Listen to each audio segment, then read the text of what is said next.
Konnichiwa, salam lebah pekerja. Video kali ini gue ingin bahas 6 masalah kerja yang kalian akan hadapi nanti di Jepang. Oke, langsung aja tanpa basa-basi. But sebelum masuk ke intinya, gue ingin bahas dulu. Video kali ini khusus untuk semua pekerja yang akan ke Jepang. Tapi ini khusus banget untuk magang atau yang pakai dana talang ke Jepang. Ini kalian harus pikirin baik-baik deh.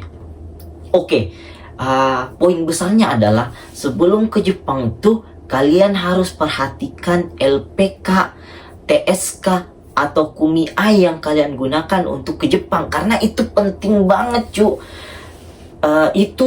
Mereka itu yang membantu kita ke Jepang. Pertama, sebelum mungkin banyak yang nggak tahu LPK, TSK, KUMI itu apa. LPK itu adalah lembaga pendidikan di Indonesia yang mendidik dari segi bahasa atau cara kerja di Jepang. Sedangkan TSK ini setahu gue ya, TSK tuh yang ngurusin visa Tokotegino, visa student, dan visa engineering. Ini setahu gue ya. Terus KUMI itu adalah lembaga yang ngurusin visa magang atau orang-orang yang ingin ke Jepang dengan magang gitu. Oke, ini kalian harus perhatiin baik-baik. Saran gua, kalau kalian mau pilih itu, lebih baik pakai rekomendasi teman yang udah pakai LPK atau TSK atau KUMI itu untuk ke Jepang, supaya kalian bisa nanya-nanya. Ini emang benar ngebantu kita juga. Ya gue tahu tiap perusahaan itu butuh namanya keuntungan, tapi kalau misal keuntungan doang tuh ujung-ujungnya yang disiksa itu kita gitu. Jadi perhatiin baik-baik. Kalau misal teman lu ada yang pakai itu, tanya ini bagus gak, rekomendasi gak.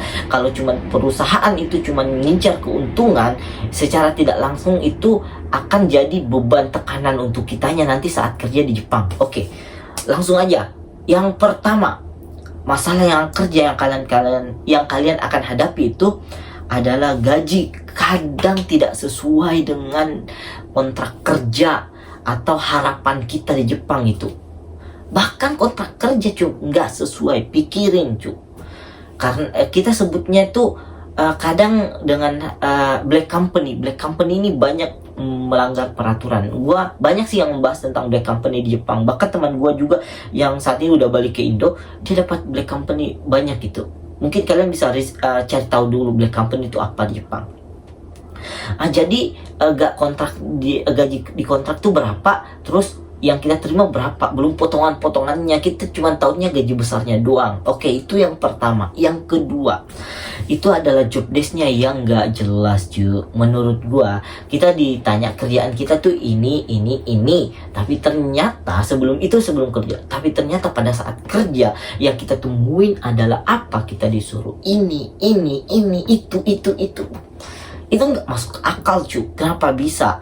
Tapi itulah yang dinamakan black company. Jadi hati-hati pilih perusahaan juga. Kalau kita ingin lapor ke TSK, jadi kalau misal udah di Jepang tuh bukan lagi LPK, nggak ada hubungannya sama sekali. Kita ngadunya ke TSK atau KUMI ya. Kalau kita salah pilih KUMI atau TSK, itu jadinya gimana? Kita ditekan Ini setahu gua mereka juga dapat keuntungan dari kalau kita terus bekerja di situ. Setahu gua. Jadi makanya hati-hati pilih KUMI atau TSK. Kalau kita mau lapor, kalau dia pihaknya cuman mau keuntungan tapi nggak mau bantu masalah kita, kan rugi kita deh.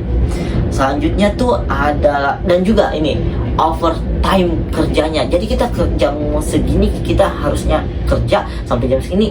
Ternyata apa ujung-ujungnya lebih zanggyo, lembur. Tapi kalau duitnya ada nggak masalah sih, kalau dan kalian suka. Selanjutnya tuh adalah yang ketiga adalah teman kerja di Jepang tuh ya, apalagi kita sesama negara ini jeleknya tuh, sesama negara aja kita kadang saling nggak saling bantu gitu. Apalagi bahkan tuh ada kasusnya tuh negara lain lebih care ke kita dibanding negara sendiri itu. Kadang sesama teman negara tuh saling ngejatuhin, cari muka, dan apes tuh banget. Dan pasti mungkin banyak yang kalau kalian ke Jepang tanpa persiapan bahasa yang mantap bagus kayak gua, atau kayak teman-teman yang lain, kalian tuh akan dibanding-bandingin soal bahasa. Itu pikirin bang, pasti akan dibanding-bandingin dan akan jadi beban mental ke kalian gitu. Tapi kalau kalian bodo amat dari awal sih, tapi gue yakin itu akan jadi pikiran kalian, jadi pemikiran cuy. Jadi persiapin bahasa dengan baik. Yang keempat tuh teman kerja, teman apa tuh. Jadi kita pusing di tempat kerja nih, mau balik tuh kita nyari ketenangan, sunyi untuk istirahat dan sebagainya. Tapi ternyata di Apato kalian tahu kadang ada teman yang kayak setan gitu. Pertama misal kita suka bersih, dia nggak suka bersih, barang-barang di mana-mana dia amburin, terus itu kan jadi pikiran, anjir nggak di tempat kerja, nggak di Apato. Dan pasti kalau kalian ke Jepang biasanya itu bareng orang tinggalnya supaya murah. Yaceng atau sewanya itu emang mahal kalau sendiri. Jadi harus berdua kalau awal masuk. Tapi itu terserah kalian sih. Tapi saran gua kalau misal ke Jepang, pilih tinggal sendiri. Walaupun bayar mahal, itu enak banget gitu. Bebas ngapain, dapur, WC dan sebagainya, privacy kita sendiri. Dan apes-apes kalau kalian satu kamar tuh, bahkan kalian pun saudara itu pasti akan ada masalah. Apapun itu, ke teman dekat pun bahkan akrab banget di Indonesia, kalau di Jepang pasti ada masalah. Gua udah rasain dan ngobrol sama banyak orang, pasti ada masalah sekecil apapun gitu, pasti, yakin gua. Selanjutnya adalah yang kelima tuh tekanan keluarga butuh duit. Mereka tuh pikir mungkin kita di Jepang tuh udah kaya karena udah di Jepang gitu, di Jepang duitnya gede. Padahal mereka nggak tahu biaya sewa kita mahal banget, biaya kehidupan, pajaknya, bayar inilah itulah, itu mereka nggak kepikiran. Itu yang jadi tekanan sendiri untuk kitanya kadang yang mau ke Jepang nih. Bayangin ini khusus. Selanjutnya itu adalah kepikiran utang. Jadi ini khususnya ini sih masalah besar nih untuk apalagi pemagang atau yang pakai dana talang ke Jepang. Itu utang cuy. Kalian ke Jepang pasti kayak misal mau pindah, kalau misal ada apa-apa mau pindah, tapi nggak bisa karena ada utang yang mesti kalian selesaikan. Pindah tuh butuh puluhan juta. Gua aja nih pindah 30 juta lebih, hampir habis. Bahkan teman-teman gue tuh bahkan ada 40-an, 50-an untuk pindah aja gitu. Apalagi kalian yang belum ada tabungan, bayar utang sana sini, yang modal berangkat ke Jepang. Jadi bayangin gue nih yang dari Oitaking ke Osaka tuh, yang gue bahkan mau kos aja nih di Osaka tuh hampir 30-an lebih lah kalau misal dijumlahin semua. Bayangin cu. Apalagi mereka yang kayak Apato gitu bayar Atama King. Itu pikirlah, ini yang kalian akan hadapi ketika kalian kerja dengan modal yang untuk magang atau dana talang. Jadi magang tuh nggak bisa kemana-mana, apalagi mau lapor ke TSK atau Kumia kalau ada masalah mental atau masalah inilah. Dan mereka cuman sabar ya, kamu harus kuat ya,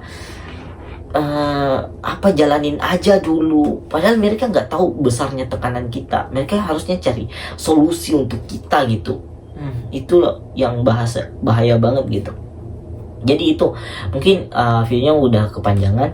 Tolong dipikirin lagi kalau mau ke Jepang. Ini yang kalian harus persiapin, masalah-masalah yang kalian akan hadapi di Jepang nantinya. Oke, see you, mata ne.